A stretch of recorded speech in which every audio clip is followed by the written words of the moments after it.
بھائیو دوستو، خاص طور پر آج کے کالج کے نوجوان بچے بچیاں یہ ماں باپ کے ساتھ بہت بدتمیزی کرتے ہیں، چونکہ اس میں والدین کا پہلا قصور ہے کہ انہوں نے ان کو دین نہیں سکھایا۔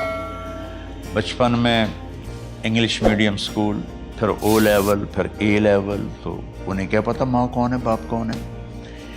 ایک پرانی بات ہے، ایک شخص اپنے بیٹے کو لے کر آیا کہ یہ میرا بچہ ہے اور یہ فلاں جگہ شادی کرنا چاہتا ہے اور ہم میں سے کسی کی رائے نہیں ہے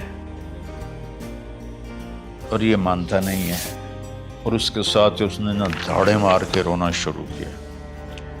تو میں نے بچے کو دیکھا تو یوں کر کے بیٹھا تھا، اس کا باپ رو رہا ہے، ہچ کیوں تو ایسے بیٹھا ہو۔ تو مجھے اچانک خیال آیا، میں نے کہا شیخ صاحب اس کو کہاں پڑھایا تھا؟ کہا جی امریکن اسکول، اس کے بعد آسٹریلیا بھیجا تھا مزید تعلیم کے لیے۔ کہ شیخ صاحب اس بچے کا کوئی قصور نہیں، آپ کا قصور ہے، اس کو تو پتہ ہی نہیں میری ماں کیا ہے میرا باپ کیا ہے۔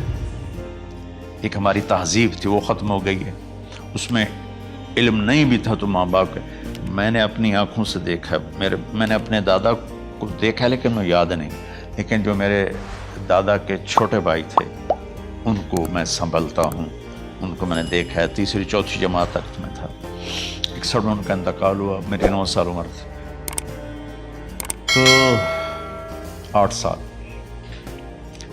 ان کے بیٹے جوان تھے اور ڈیرے میں جب وہ بیٹھتے تھے تو ان کے بچے ان کے سامنے نہیں بیٹھتے تھے، ان کی پیٹھ کے پیچھے بیٹھتے تھے۔ اتنا ادب، حالانکہ چاروں کے چاروں دین نہیں جانتے تھے، تہذیب تھی، ثقافت تھی، جو آج کی تہذیب نے ہم سے سب کچھ چھین لیا۔